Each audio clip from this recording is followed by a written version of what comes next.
discussion. Yeah, sure. I mean, Wherever you're comfortable, you want to rock the podium. Always love being under the hot lights. Right. Could do be people worse. not It could normally be. stand here? Sometimes they'll just be in line with the others, but if you are comfortable at the podium, I had no idea what to expect in terms of attendance, but your comment about Actually, being swarmed I don't last time mind was a good because it helps Yeah, indicator. yeah. Good Last group. year Little I was next to you in this ADHD. room, and the perfect. All attendance right, was I'm just probably, going to. I would guess, So we're gonna kick off. 85, 90. I was actually really, really pleased Yeah. with it. So It's cool. I think we're a little bit lighter, but we still have some people coming in.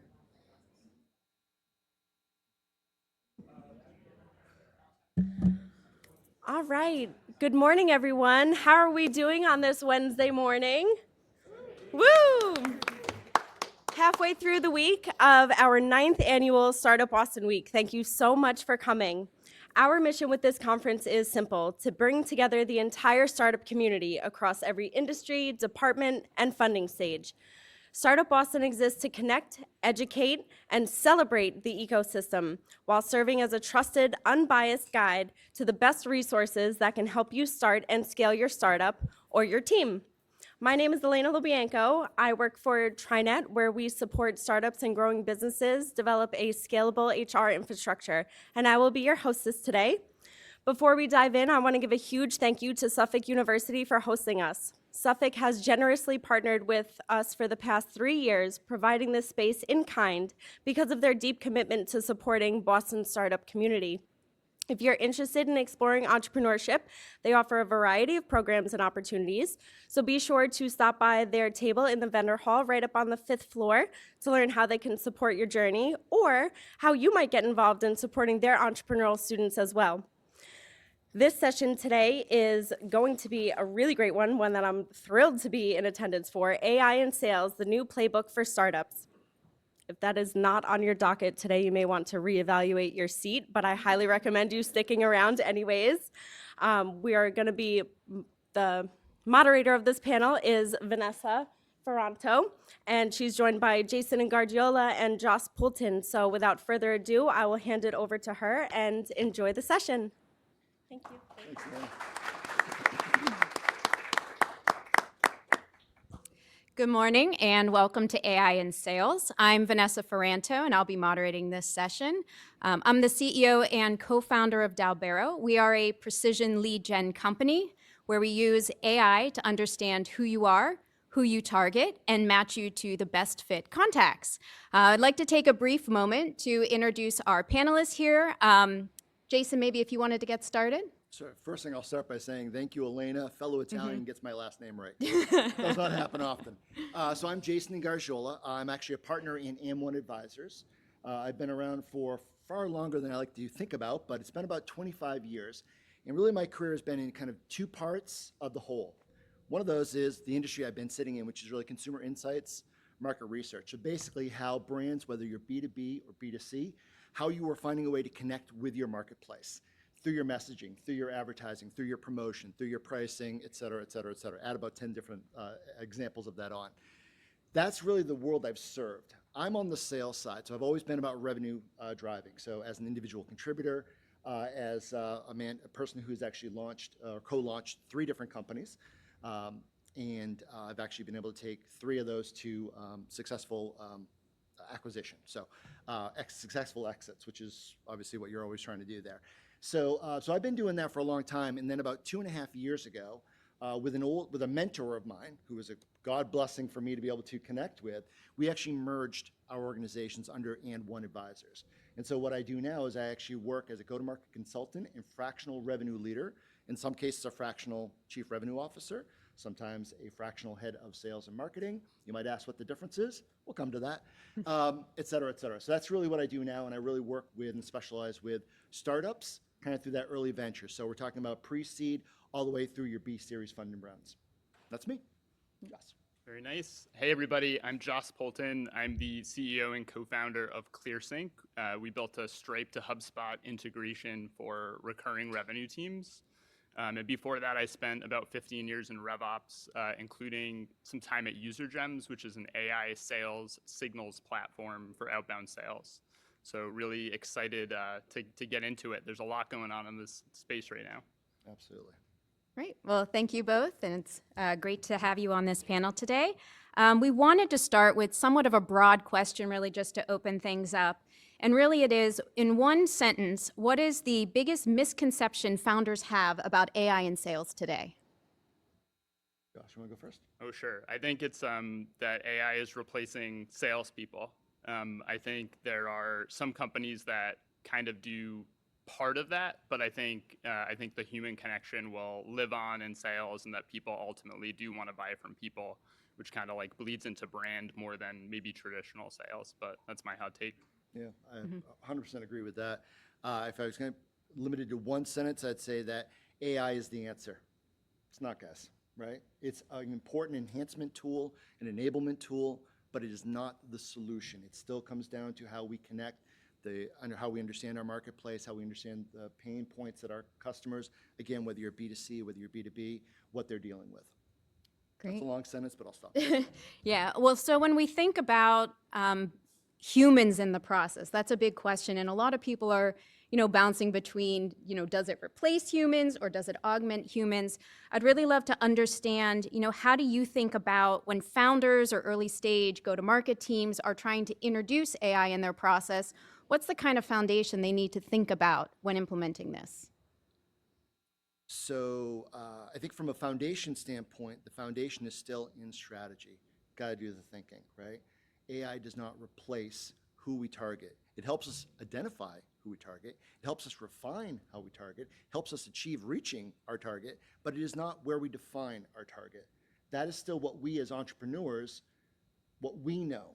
Now we can enhance that, but again, it's what we decide on. As I was talking with a couple people last night at a networking event, you have to be laser focused on who you are reaching out to, whether you're actually, quick question, who here has a B2B product versus, so let's do B2B, hands up, B2C. Okay, so probably 60-40, okay. It doesn't matter, I mean, it applies to both. You have to understand who you are dealing with, whose money, ultimately, are you trying to bring into your business. Once you have that laser focused, not just, oh, I'm looking for, women 55 to 75 who don't have families or professional, blah, blah. You have to be laser focused as to why they are your ICP. What do they get from you? What pain points are you solving for? Your ICP, sorry, ideal client profile. I get jargony, I don't mean to. Ideal client profile is absolutely fundamental, guys. So I think that's a big stress for me, is that you want to make sure that you are nailing the foundation, the fundamentals. Ideal client profile is one of about 15, but you nail that down and then use AI to help you achieve it more effectively. Competitive intelligence, you need to know who your marketplace is, right? Use AI to help you refine that and tighten it up. So. Yeah, I think for most companies, I think in this moment, AI is a co-pilot situation and not an autopilot, turn it on and forget about it. I think as a founder, I'm finding it to be very helpful in coaching me as a seller, and kind of injecting some empathy about what the customer might be feeling on the other side, and use that to craft good messaging. I think it kind of also depends on how big your TAM, your total addressable market is. I think you have a lot more leeway to experiment with AI, and you can kind of do a volume play if you have a huge market. But if you have a very niche market, I do think, especially in the early days, getting that feedback and doing it yourself and going through the human part and connecting with people, and using every sales opportunity as a research opportunity, right? If I get out of email and onto a call, I can just learn so much more than from flat written communication. So I think it kind of depends on the size of the market, depends exactly how early you are as a founder. But if your market's huge, you can experiment at scale very quickly, very cheaply now, and see where your message is resonating with different segments. So that could be a great, very early use case. I'd love to talk about that a little bit more, because when we think about the ICP, a lot of founders that I've talked to are leveraging tools, especially tools at scale, like LinkedIn Sales Navigator, Apollo, and things like that, and some of the AI capabilities in there to kind of target at mass to figure out, where a message is landing versus not, and leveraging the AI capabilities in those tools to try and help define that ICP. So, what you're both talking about, and Jason, what you highlighted was, you really need to understand who you're targeting before you really start going out there and targeting, and then using maybe these tools to kind of hone in on something maybe more specific, or the starting niche that you can then expand upon. It's like any tool. If we were to take a hammer, we can all use a hammer. We can use it horribly wrong, right? Clearly, we can use it wrong, or we can use it right. How do we know? Because we know up front what we're trying to do. What's the plan? We're trying to strike that nail into that piece of wood. We know how to use it. If I'm working on a piece of glass, right? If I don't know I'm working on a piece of glass, or I'm not realizing the fragility of glass, the tool doesn't work, right? So I know it's kind of a basic example, but that's really the same thing with AI. And the reason why it's so important is, are you going to screw up your business? Are you guys going to go out of business in your early days? You're going to go out of business because of it? Probably not. The reality is you'll lose momentum. And all of you who are entrepreneurs here, running your own business, started your own business, et cetera, you know that momentum is critical. And sales and marketing is one of those functions where if you don't get it right, or let's say you don't get it not wrong, okay, then you will actually hurt yourself. I'm sorry, you'll get yourself and maintain that momentum. If you get it wrong, you will lose 6 months. You will lose a year. So burn rate. Who worries about a burn rate with their business, right? 6 months could be death knell to you. It may require for you to go out and get funding. So how you spend your money on AI, where you spend your money on AI, it's funny. Me not being loud enough, that's incredible. Hopefully that's better, of course. I think those are really important factors. The one other thing, we're throwing AI out here a lot. Obviously, it's the nature of this discussion. But let's also just do a quick bit of definition, right? So I kind of look at it as 3 kind of key categories. If you want to build onto that, Josh, feel free to, especially with your background on the RevOps side. But there are 3 that I see. There's AI, and we've all used AI in some fashion or form if you're close to your product, probably in the development of your product, I would imagine. Okay, so there's just general AI. The second one is Gen AI. I think we all know Gen AI. We all know ChatGPT. We know Copilot, yada, yada, yada. So we know Gen AI. Gen AI is the AI of saying something, right? It helps us say things better, more effectively, generate content faster, et cetera. It's about saying. Then there's agentic AI. Agentic AI is really the AI for doing something, right? It actually does things for us. So all 3 of those provide value in different functions in the sales and marketing process. Understanding which one to use at what stage, for what purpose, to what end, is really why this is such a challenging topic. Because, oh, by the way, you're trying to grow your operations, you're trying to build out your client success and customer service, you're trying to make sure your RevOps function is work. Like, you've got all these other areas of your business you're trying to manage, and then I'm trying to also manage AI across the board. It's, believe me, from an empathy standpoint, Joss and I completely feel for all of you because it's not easy. It's one of a million balls in the air. And it feels like this golden opportunity. It can also make things very difficult for you if you don't get it right or if you overinvest in the wrong directions. So, let you go.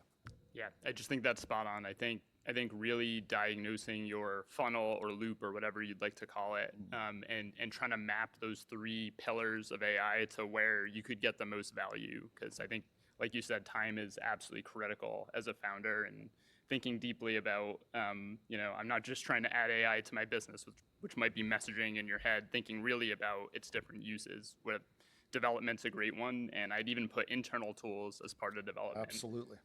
So we've kind of created some internal tools using Replit to help us do some selling too, which has been really helpful. Yeah, and the tool landscape is getting somewhat overwhelming. I know, Jason, you printed out a list here. So all I did, and we've all done it, right? But to Vanessa's point, just last night I was like, for my clients, we maintain a master list of events that happen throughout the year, which is massive, and there's no AI should be doing it. No one's doing it yet, which is crazy.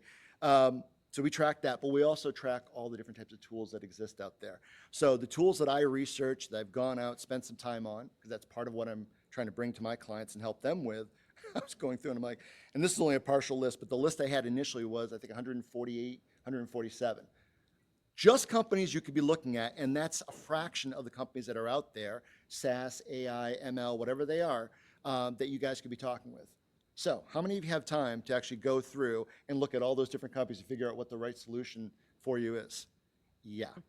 I don't either, but I do it on behalf of my clients because I have to, but it is challenging. It's a crazy landscape out there. Yeah, And so a lot of money can be wasted. of in time, course, yeah. yeah. And maybe both of you can give some direction in terms of, what are 2 to 3 types of categories that everyone could be thinking about in terms of where they can leverage these AI tools, and then how can they evaluate the right tools in those categories for their specific business? Josh, you want to go first? Yeah, I think this is AI in sales, so I think I'd start with pipeline gen and prospecting. I think data tests are really, really effective in this space. So we were a vendor when I was at UserGems, and it was kind of the expectation that we'd be able to say, hey, here's an example data set of our product. We're not going to give it all to you, but to actually validate that with your real data. And turning that around quickly to prove that it is actually coming out of the product was helpful. Conversational intelligence is another category I think is huge. The amount of information in our sales calls and user research calls is just astounding.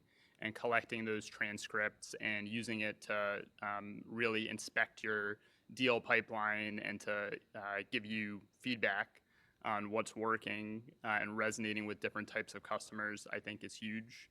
And then I would also put revenue data automation in that category. It's kind of what we're doing with ClearSync, but there's other tools getting into finance and accounting where there's some really good use cases.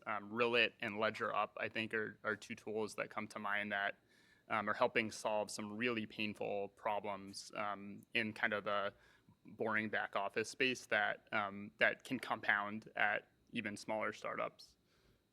How about you? I'd add to kind of build off of what you said. One of the biggest areas is sales intelligence.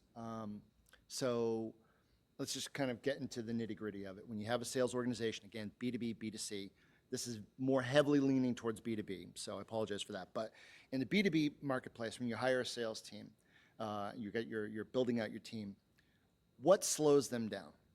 What slows them down is their ability to actually do the proper research up front so that they're not smiling and dialing. Favorite old term, right? Smiling and dialing is real. By the way, have we gotten away from it? No. It's just become emailing. Smiling and emailing. Wish there was a better rhyme for that one, but there isn't. But smiling and emailing happens. How many of us are overwhelmed by the emails we receive from vendors trying to reach out, trying to sell us something, right? And it's going to get worse for you before it gets better, I promise. That's part of the problem, right? So a lot of them are just, all they're doing is they're going out and they're pushing information. It's a push, push, push. Really in B2B, what we're trying to understand is, what are the pain points of our clients? What are they struggling with? What is it that we are ultimately solving for? And if we can solve for it, great. Or maybe it's not what our original product market fit was designed around, but maybe we can help them. Well, we know that through the research. That's why the sales function and marketing function, really both, the sales and marketing function absolutely are drivers of feedback into the business, right? It's part of the feedback loop. Not a lot of sales teams, I would say generally speaking in my years, have been really good at doing that at the outset. That's one of the things I've been really militant about in my life, is trying to create that feedback loop, because these guys are in front of the clients, in front of the prospects. They're the ones who hear the problems. They're the ones who have to interpret the problems. They're the ones who have to handle and going, let's see, how can I make my product work for this good person so I can sell them, right? They have to be quick on their feet and understand that, well, we want that intelligence back. So let's flip this around and be more proactive. And I'm going to actually tie agentic AI into this example. So we do account planning, we do prospect planning. So what do we do with our sales team? We say, spend some time, go on the internet, go, look up annual reports, look up different filings, look up investor reports and investor meetings, conferences. Get all that intelligence. So the salesperson does this, right? They gather all this information. What the hell do they do with it? How do they distill it down? How do they make something usable of this? Okay? So that's where AI becomes unbelievably powerful, because it helps distill down. What are the primary takeaways from here? Where are the exposure points for that brand? So I have a client of a client, I have a major spirits client. So if anybody's into whiskey, you'll love this client. So for them, this was a recent conversation that we had. We went in there knowing that they're actually having an issue in RTD, ready to drink. It's a segment of spirits. We were actually able to peg it, something that had been a comment that had been made by a senior executive in a different country. And the people we were talking with who were in charge of that brand were not aware of what was said. Awesome moment. Awesome moment. Not that I'm trying to kind of catch them. We're actually trying to say, actually, this is what you are looking at down the road. If you weren't fully aware of it, your senior executives are going out. Who's listening to the senior executives? Consumers, more importantly, investors, right? They are the ones paying attention to that. So what they say matters. So being able to do that research and understand what's going on, we were able to bring a lot of value into that conversation. How do we distill that down? AI. One last thing, and then I know I'm going a little bit long here, but this is where agentic AI can be amazing, right? Agentic AI actually it's the AI that does things. So when we set it up and program it, agentic AI can create an agent to go out, figure out what's going on right now. And then without me having to look at it before my next meeting, that agent can go out and get me the latest update, and it's gonna push the updates to me. What's different, what's new, what's fresh, right? I could set up another agent to go explore another topic that might bring into that conversation. So now, as a salesperson, I am still the person selling. To your point, it's still a one-to-one relationship engagement, but now I'm a significantly better salesperson to help the business because now I'm more tied into what's going on because I've got tools that are feeding me. That's a great application of AI, right? Because we're still in control, but it's feeding us what we need. So Yeah. Augmentation, not big replacement. time. Great, Yeah. exactly. So I'd like to go a level deeper. That was fantastic in terms of understanding the types of AI and how it can help. From a tactical perspective, when we're thinking about the tools, like absolutely ingesting all of this information you're getting from the market, from the field, et cetera, it can be overwhelming. What could we use, Chat GPT? Do we set up a project? Are there tools out there that are cost effective, especially for early stage companies where every dollar matters? What are some suggestions or recommendations you can offer to everyone in terms of the actual tools to implement or types of tools to implement there? Yeah, I'll go back to kind of two worlds, one where you have a pretty big total addressable market and one where you don't. If you do, I think tools like Instantly and Lavender are really good at doing what I was describing of testing a lot of different segments and messaging within the segments to kind of help you figure out who your ICP is, right? And then I think if you have a very niche total addressable market like we do at ClearSync, we're obsessing over trying to identify that market, trying to identify all the companies that are the perfect fit because they use those systems. And that's where we, with our pretty cheap Replit subscription, created a bot that basically goes to a website, figures out its pricing page, figures out if they're a product-led growth company that does self-service, and are they, we cross-reference that with tech stack databases. We're using a tool called TheirStack, which has been really helpful in identifying those companies that it thinks use those tools. So I think, again, just being cognizant of kind of where you are and what would unlock a lot of growth for you, whether that's identifying a really small market or figuring out who your personas or ICP is within a larger market. Yeah, it's great. And I wasn't familiar with Lavender, so I'll add that to the list. Really good. It's a heavy question to answer from the standpoint that if we look at the stages in your business, right, within the sales and marketing function, like I alluded to, there's easily 14, 15 different functions there, right? So each one of those functions can be benefited, right, if appropriately leveraged, can be benefited by an AI solution, right? And by the way, another thing, we keep using AI like it's, is it separate from SaaS, right? So not all SaaS is AI, right? But all AI essentially comes through SaaS. So it's kind of an interesting development when you kind of think of it that way. So you're looking for a SaaS provider that can help you. There are many, many different ones. So it's hard to peg like one or two or three because Depends on what stage of your process we're looking at.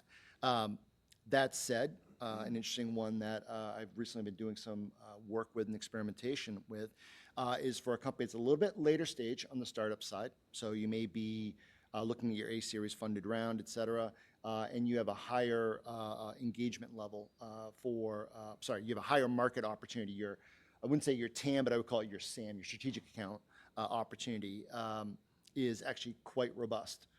And you just can't hire the salespeople. You don't want to hire a third-party call-out service, prospecting service, because frankly, a lot of those are just they're not worth the time that you spend financially, investment-wise, in resources to train them, et cetera. Third-party ones can be very challenging. They're not all bad. There are some good ones, but they can be challenging. So this company called Set Digit, C-E-T Digit, very, very interesting in that they have an automated agent that calls out. I can't remember her name off the top of my head, but she will literally make calls outs. It is all AI. I have tested this thing probably 7, 8 different times. I provided them some feedback to the entrepreneur so we knew, basically some adjustments I think he needed to make to it. He's made those very, very quickly. Guys, if I had that thing call you right now, you'd probably be 3/4 of the way through the conversation, and I don't mean a 2-minute conversation, I mean like a 15-minute conversation before you catch it. Now, with me saying that, I'm not a big fan at all of having technology doing outbound calling. So I'm kind of talking out both sides of my mouth. Forgive me for doing that, but I'm going to go there. It was a very, very intriguing technology that they can do. Now, one of the applications here is you can do the outbound. Great. The original idea for them was actually inbound. So when we're getting inbound calls, how do we manage those? We've all dealt with call centers. Does anybody like call centers? Anybody want to put up their hand saying, I love call centers? Okay, didn't think so. So call centers are kind of this hard thing for us to manage for client success, customer service, et cetera. So what they've created in this technology is actually this voice, which sounds very endearing, listens, and actually can process with about I'm going to say it's just under a second lag for it to process, and then it will give you a response that is pretty spot on. And what it does is it manages flow. The technology to me is off the hook that we're at that point. It's a little bit scary and a little bit exciting. That will be an example of one that I'm not advocating necessarily using it for outbound, but boy, the applications of it are absolutely amazing, and the technology has come along so far. So. Yeah, and I want to go back to something you brought up, Jason, which was burn rate. Obviously, we only have so much time and so much money, and we're trying to move quickly. When we think about implementing these tools, what's the typical ROI, or how quickly should we begin to see results before we decide this is working, not working, and identify a new path forward? Yeah, I'm going to say that's a really challenging one to answer. I'm here to ask and all the that's what I love challenging about you, ones. Vanessa. Yeah. You're spot on. I think that's part of the challenge. Again, it goes back to the stage that you're bringing the tool in. Mm-hmm. Just like we look at revenue centers and cost centers within our organizations, right? Sales is always a revenue generation part of the org.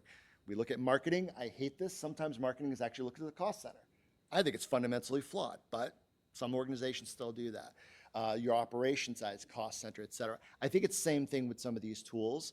Some of these are tools that you're going to invest in, and you're going to find the efficiency gains are going to be relatively quick. Can you generate that? Can you turn that into a direct ROI, which is the world we all want to live in? Not necessarily. So I think you have to look at what type of gains, what's your starting point, and then what are you finding in the efficiency of the process. That's where Joss and what he's doing can actually bring some of that to light, right? By looking at RevOps, understanding where we are right now. So if we are if let's say a time to close for an account is 30 days, and we're using tools that are helping us engage, manage the customer journey, which is different from the seller's journey, right? Some fundamentals there, but they're very, very different. We need to align those. AI can help us align those. If we can bring that down to 25 days, well, we can run the math. There's major efficiency over time. Mm-hmm. Now, it may not have been that this tool generated that 5 days less, but it helped us be more efficient in the process to do that. Mm-hmm. So it's about the best answer I can give on the ROI from my perspective. Joss, I don't know if you have a different Yeah, I think it's important to not think of it as like a switch you flip on and then you're sitting there waiting for ROI to happen in some amount of time. I don't look at it that way. During my early days at HubSpot, we would tell customers, think of HubSpot like a gym membership, right? It's not going to produce these marketing results for you. You have to show up. You have to, at the time, write blog articles, long tail keywords, different time. But I look at AI the same, and I think if you're sitting there waiting for ROI, your time would be much better spent iterating and figuring out why you didn't get a lead this week from your campaigns that are working. So I find events force actions too, and having that like weekly meeting, even if it's just you and your co-founder going through, hey, what the heck is AI doing this week? What did it do last week? What experiment are we going to kill? What experiment are we going to start? I think that's really the mindset you need to have rather than turn it on and wait for ROI. Back to where we both started, our opening comment was basically AI is not the answer, right? It's part of the solution, but it is not the answer. So Yeah, it's taking advantage of that build, measure, learn loop. How quickly can Exactly. we get to the next try? Yep.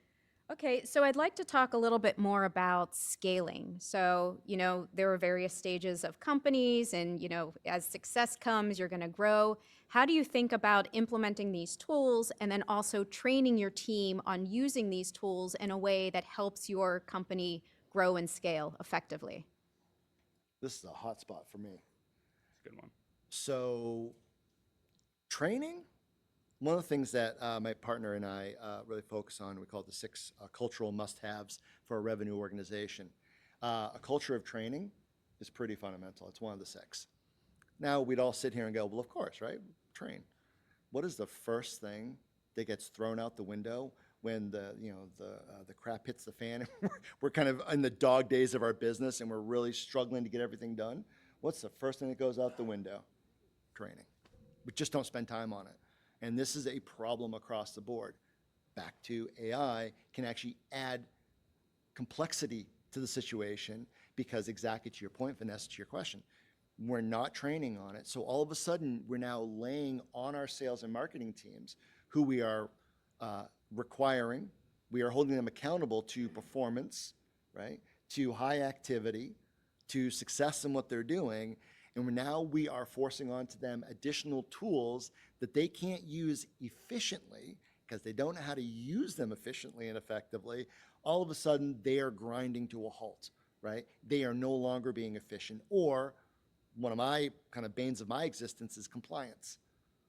We do something, we want to generate an ROI down the road, so we're trying to work towards that calculation. We're trying to figure that out, but we don't have compliance. We've got 40% of the team that's actually doing a good job just simply filling out Salesforce or Pipeline or whatever the CRM is, for God's sakes. Never mind all the other tools that we're talking about.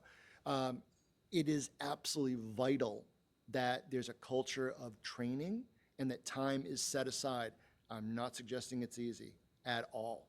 I mean, I've lived and breathed this, so I know it's not easy, but you have to do it. You have to make that one of your principles of your business. Because if you don't, anything you do, and you're probably going to see it on the operations side, that deployment is going to be very underwhelming. And in fact, you'll actually find it potentially slowing your momentum down because of it. So I would just say you have to find a way to build that into the culture of the business, to train, and kind of hold people accountable to it. Oh, by the way, there's AI for training that you can use to bring in, and some of these training programs are phenomenal now.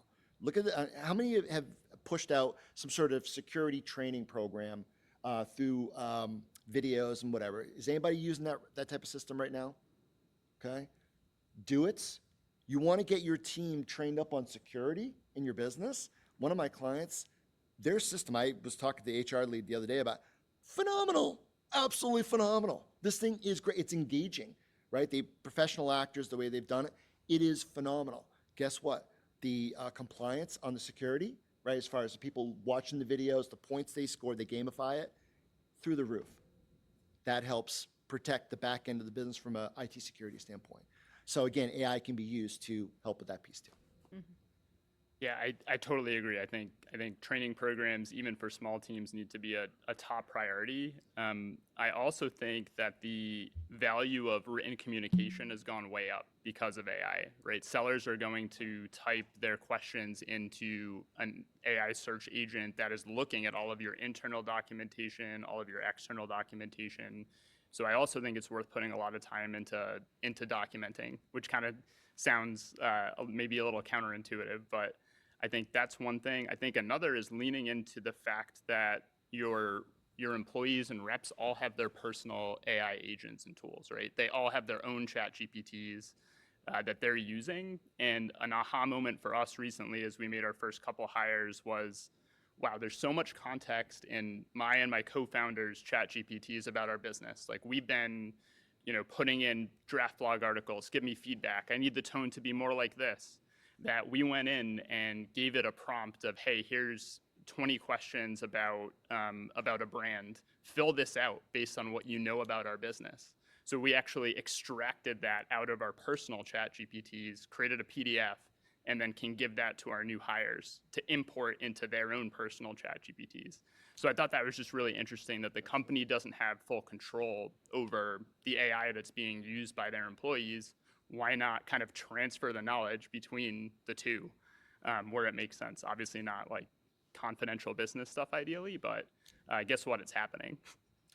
Which brings up just an added asterisk to this topic is on the B2B side, doesn't really apply in B2C that I can think of, but I might be wrong about that. On the B2B side, a lot of organizations right now that you are trying to sell into, whether it's a hospital system, if you're healthcare, an IT company, if you're in technology, marketing, a CPG brand, financial services, whatever it is, they are increasingly adding AI-specific clauses to their contracts. So with your product, your process, you have to be very, very mindful that their language could actually prevent you from working with them, okay? That has slowed many, many deals down that I've seen about through directly that I have actually had peers talk to me about. It's becoming a big, big deal. There's actually one company whose name escapes me. They're becoming the standard bearer for measuring the exposure to AI, because most companies, and you reminded me what you triggered about your your private proprietary information, is they don't want their proprietary information as a client somehow leaking into generative AI, which is the biggest exposure point, that might be informing potentially their competitors. That they take it to the nth degree security-wise. That's another issue. So that's a sales and marketing issue, not for us as efficiency, but when trying to close deals and you're trying to bring a client on, right? You don't want something to come out of left field after you've spent all that time closing them, and all of a sudden you're like, what do you mean I can't work with you? We can't resolve this because they put us into a bucket that says we're unsafe. So we have to be mindful of that too. So just a reminder. So how do you counter something like that? How do you think about preparing your team and your company against those possible challenges if you're leveraging AI so heavily potentially within your organization? So one is being very specific about what your AI is and where it is used in your process, which is counter because generally speaking, would most of you feel like if I talk about AI in my product and how we use it in some way, that's probably a good thing, right? Generally speaking, it's pretty hot right now. Everyone's kind of buying into it. Everyone's throwing that stamp on it, yeah. Right. Now throw that stamp on it. Now that can be used against you. Well, you're marketing yourself as using AI to help yourself. Now it's making you more vulnerable to us as a client to use you. Because now we've marketed ourselves as having AI. That's a strength. Well, now your strength becomes your weakness in that situation. So I think part of you have to think about in your marketing of the business, how do we talk about our AI, right? Because we have to make sure, one, we drive the maximum value out of it. Just having AI doesn't mean anything today. Everybody and their brother has AI. So it's just like as you say, I go to conferences now all the time. My goodness, it's crazy how everyone has left their value proposition behind to go, we've got AI. AI is doing this. What about your value proposition? What about what you do as a company? Like, do you forget what you do? Unfortunately, they've gotten really sloppy with that, and I think we're coming back from that. So the answer to your question, I think, is one, be mindful of how you're actually using and talking about, how you're using AI in the marketplace right now up front, because that can be used against you down the road. The second thing is a sales fundamental in the stage gating process is qualification. And you should be trying to qualify getting in with a client's legal as soon as possible. Because the earlier you get into that process, the earlier you can identify, the more time you have to actually work and negotiate with them, right? And figure out what you need to fix so that your time to close is not 30 days, right? That all of a sudden becomes 60 days or 120 days because of legal. It's 30 days, and maybe now you're carrying over 35 because you started it 20 days in, you know? So I think getting ahead of the curve, I think, is very, very important. Yeah, I agree. I think transparency with your team about how you adopt new software and putting, good human phrasing on your bottom of the funnel, like security and legal review pages, I think is the future. We made this mistake too at User Gems, where at one point we were like touting on our order form all these AI features, and it just invited all these questions about where our data is going, and we flipped it to here's what we don't do with your data, and putting that in the order form. So I agree. In fact, we just did that for a client of mine. We actually just did it. We're doing a what it is and what it isn't. Yep. Put Exactly. those together, and that's going straight to legal for clarity on that. So, but again, we started this early. I think we're still going to have that client close on time for that client, which is great. But exactly that, yeah. So with AI in the sales process, what is the biggest disaster you may have seen, and how could we prevent it or learn from it? Ooh, yeah, I don't have any great disasters. So like I did some sales engineering work at my previous company too, and I was on a meeting with a customer, and the sales rep was flat out lying about what our product can do. And I was like, that's not like him. Like, what's going on there? So after the call, I was like, hey, what exactly happened there? And he goes, oh, look, Guru told me that we can do all this. And it turned out that our internal knowledge base tool very confidently was telling the rep all these things that our product couldn't do. So that made us kind of reevaluate exactly how we're using that. And I think a lot of the best AI tools have confidence intervals and confidence scores and are kind of telling you how sure it is.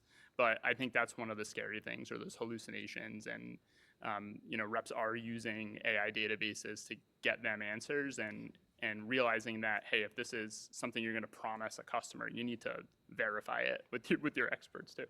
Mm-hmm. Yeah. Yes, for sure.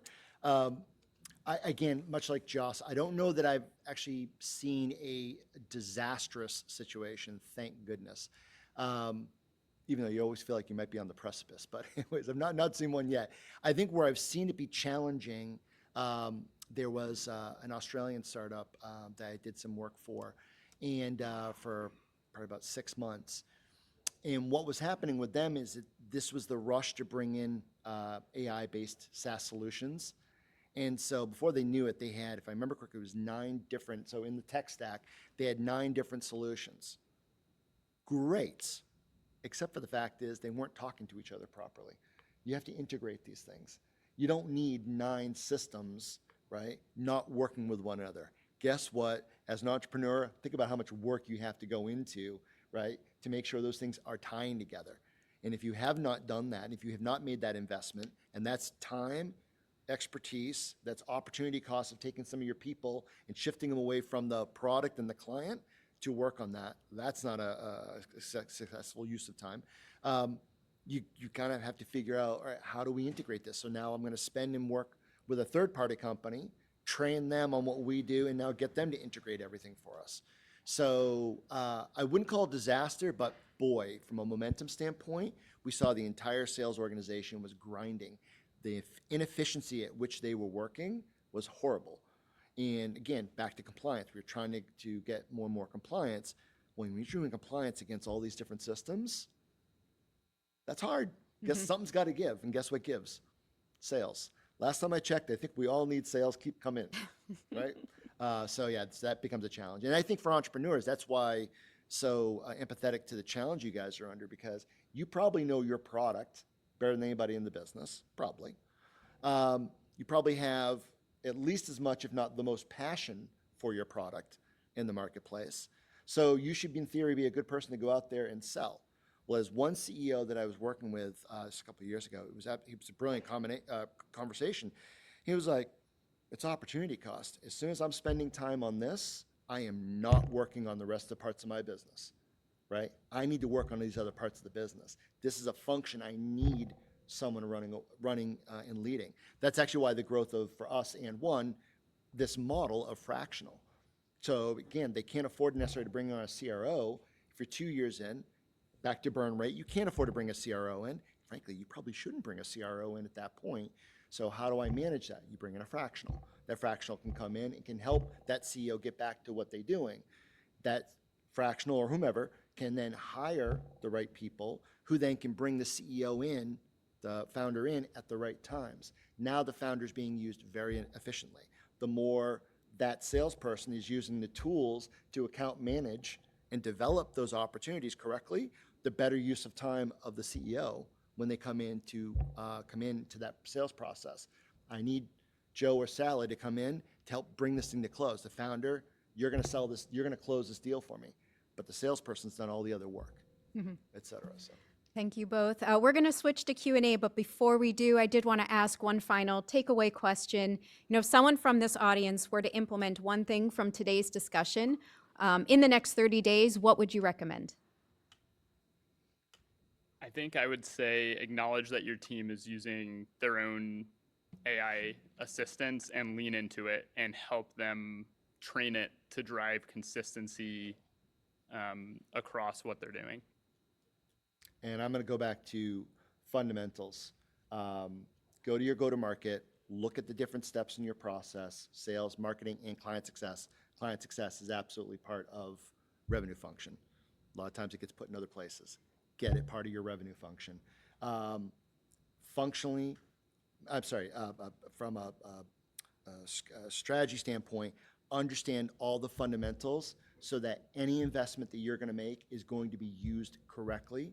It'll be efficient cost-wise, it'll be efficient resource-wise. So I'm the buzzkill when it comes to saying fundamentals, guys. It's fundamentals. You got to make sure you have those in place. Then use AI to make everything more efficient and effective. That'd be my takeaway. Yeah, thank you.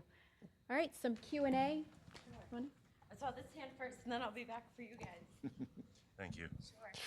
Hi there. Hey there. So I had actually a question. Similar space as you guys.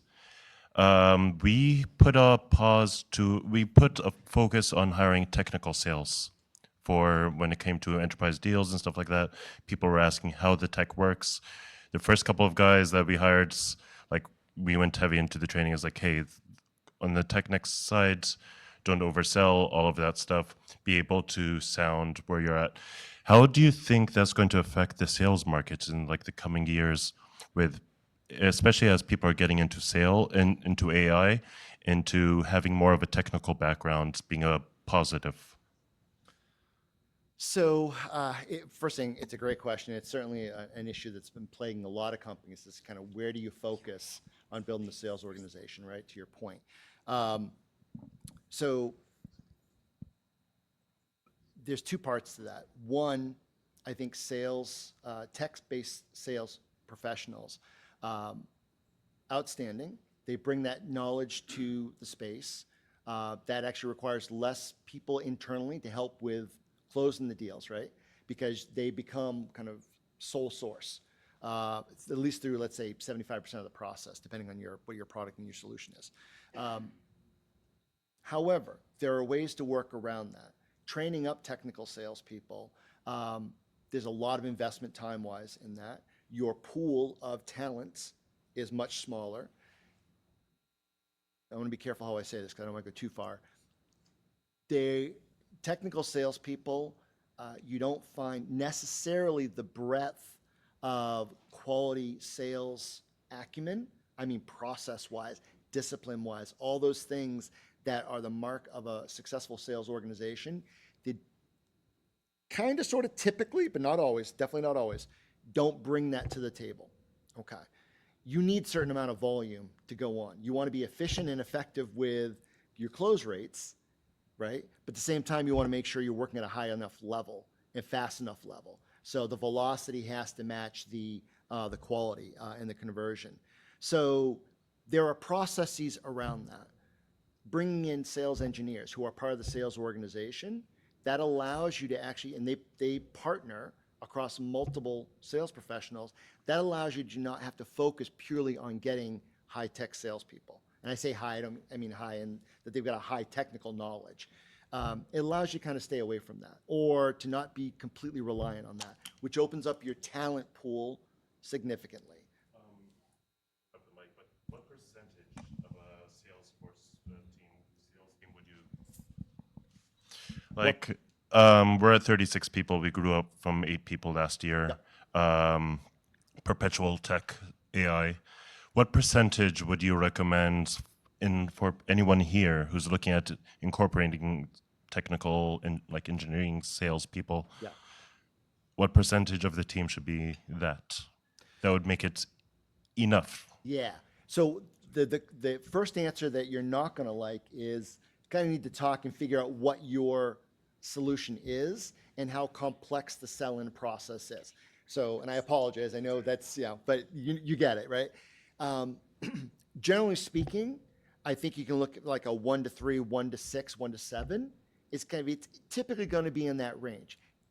That difference, obviously, is a lot of money, right? Because the number of hires you have to make to maintain that ratio is going to be driven by the specifics of your business.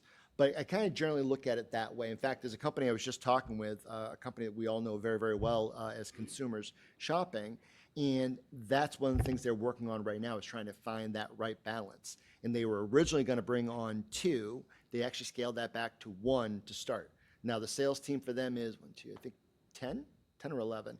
So they're going to have 1 supporting 10 or 11. They're going to probably quickly find out that might not be quite enough. But it's a step in the right direction. Because again, it's just about the amount of time that the sales engineer, I'm just using that term, but you get what I'm saying, that sales engineer is going to be leveraged. And you'll learn that pretty quickly. And as you're bringing that first one on, you're also going to learn what does that role need to be successful, what type of accountability, compensation, for God's sakes, tie them to the compensation of the sales team.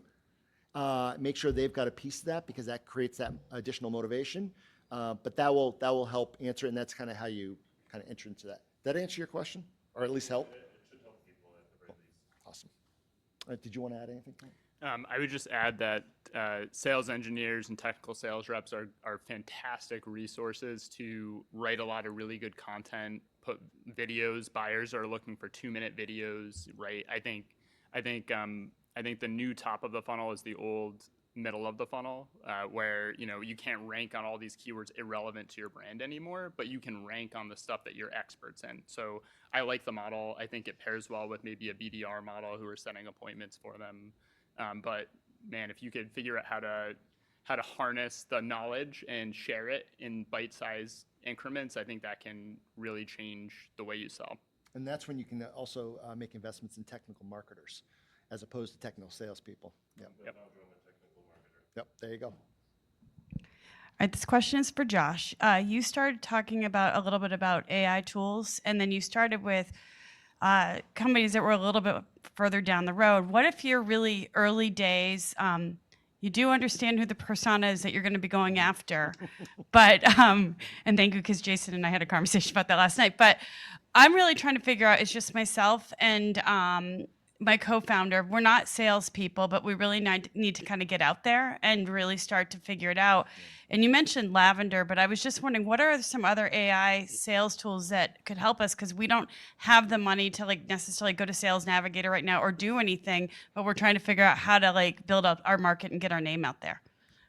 Got it. That's a good question. So I can relate because I'm in the same boat myself. So I know you said other than Sales Navigator. That was actually my first stop, was maxing out the 150 in-mails each month and using it to do genuine research. So high quality messages I know you are my dream customer. I am working on a solution that should blow your mind.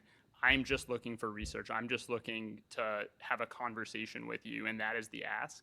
And if you've found the right people, they should be willing to speak to you. I think it's about 1 in 10 of those messages I got a meeting out of, and then some of those turned into sales as well.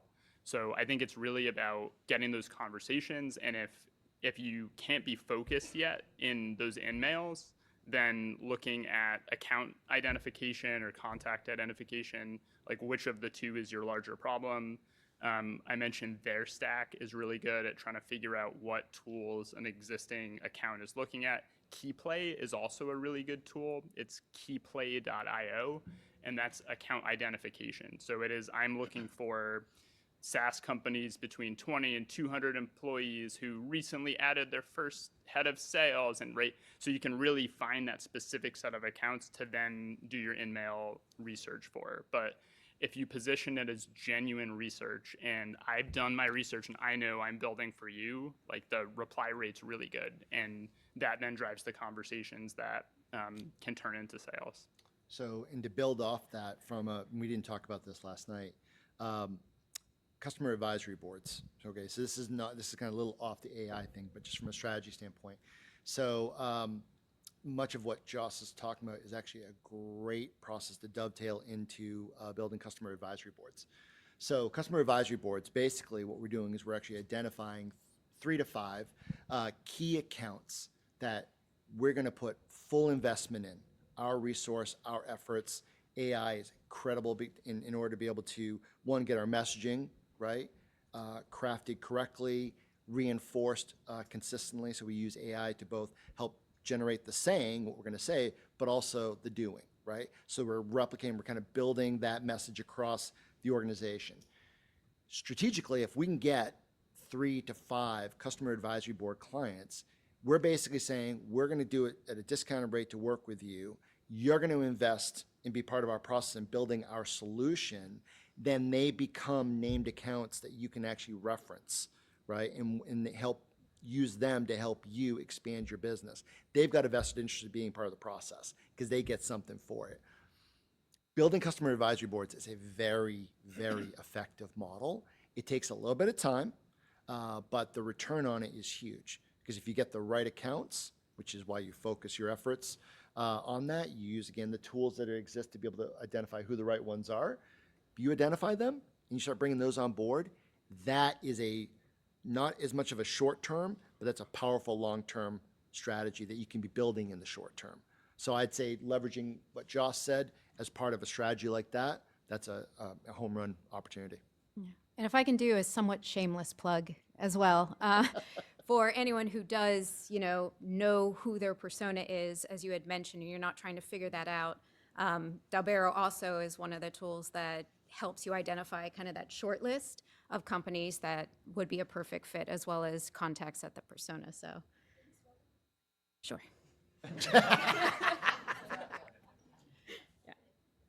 So my question is mainly for Jason, because I know you're into messaging. But you guys have talked a lot about how AI in sales can help you find the right person, find the right company, do all the research, do all that background stuff.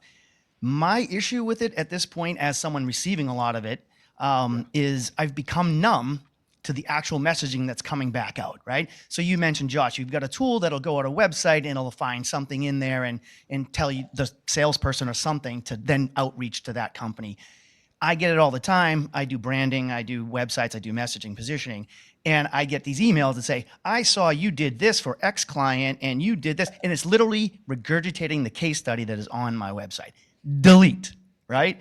How are you going to get over that fact that people are getting numb to the AI stuff because you can tell it's AI and no one spent a lot of time actually doing this? It's been a robot. Yeah. You want to go first, or? And you asked you, but I can take a go at Well, it. either one. I wanted to put Jason on the spot because I know him. So what I'll say on that, what you're talking about is an unbelievably real reality for all of us. We are becoming numb because the volume, right? Email used to be the answer. We don't have to dial anymore because no one's picking up their phone. Email. Well, email became saturated. LinkedIn was going to be the godsend, right? We could do it in mails at a higher authority. But guess what? That got saturated. The response now on LinkedIn is a fraction of what it was. I've been around too long. I actually have experienced how far that's dropped off. It's scary. The reality is, from a strategy standpoint, there's two key things at play that I'll answer this with, which is there's a strategy of actually using different channels in different combinations. So for the outbound company doing its marketing and sales prospecting effort, don't just email, right? Email, LinkedIn, hit them with a voicemail, make a comment to a post that person did on LinkedIn, see if they're speaking at an event, right? Mix it up. Actually, I call it a 7-12 rule. It basically means there's 12 attempts to make a live contact. That should yield you 7 connections, touch points. If you've hit that person 7 times and they don't respond, they're probably not going to be someone you're going to work with, right? It's not completely science-based, but I've been doing that for long enough that that number actually holds pretty well. So that's one thing, a strategy of the outreach itself. The second thing is, and this is where still everything goes wrong, is a lack of added value. What they're doing is they're still pushing what they're doing. They're trying to feel familiar rather than providing value in the subject line, which drives the open, right? Gets you to open the email. And then the second thing is the body of the email itself and what's included in that. So at providing value, which goes back to Gen AI, the research that we're doing using AI tools to actually get us the right type of content to go in there. So those would be the 2 ways I'd answer it. I can give you one good example of it done differently that worked. At UserGems, like the product is about job changes. It's about you used to be our customer, now you're in a new role at this other company. And we would use our own AI SDR solution to basically send a very personal email that acknowledges the relationship, knows they changed jobs, mention, hey, Casey's over there at the company now. They were also a previous customer of ours. Like inserting that little human touch into it. And then the offer is, hey, I'd love to set you up for a product roadmap meeting with our CEO, right? And it's like we know the relationship strength. We know this person. We know that they have done business with us before at a different company. And we got that to the point where it's fully automated and getting replies that make it clear that they thought this was a handwritten email. So I think it is possible, but the level of orchestration and data quality that you need is high.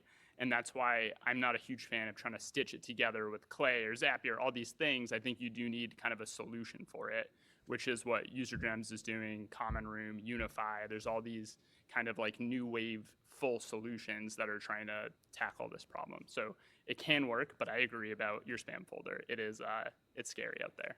And it's just not going to change anytime soon. And the problem is they just keep bumping it up in your email.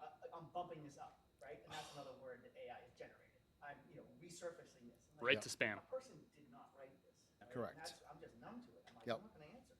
Yeah, they're They pre. the best solution in the world. Yeah, they're just pre-programming it either through AI is pushing it out or they've actually pre-written all the responses. If you didn't respond, 4 days later, push out the next. I'm like, yeah, it's very inauthentic, and that's part of the problem is that a lot of this has become the inauthentic voice. Yeah. Thanks for the question. Well, I hate to cut it short, but we are out of time. Huge thank you to our speakers and our fabulous moderator. We have a lot more in store both today and the rest of the week. We also have our startup crawl happening tonight, kicking off at 6:30 p.m. right from here, Suffolk. There are limited spots and you do have to be on time. We are super prompt. So if you'd like to mix and mingle, we absolutely encourage that. The only thing that I ask is that you do not do that in this room. So just step outside, keep the conversations going. Even if your next session is here, I do need to reset a couple of things. So be sure to check back in at the registration desk before re-entering. If you're tuning in virtually, you don't need to go anywhere. Just choose the next session on the schedule. We'll be back shortly. And lastly, for early stage founders, this Friday at the closing party, you'll have a chance to share your venture at the Startup Showcase open mic. Stop by the welcome desk in the first floor lobby for more details. Thank you again. Enjoy the rest of the week, and we'll see you at the next session. Yeah, thank you. So great to meet you. Good conversation. Yeah. Hey there. How are you?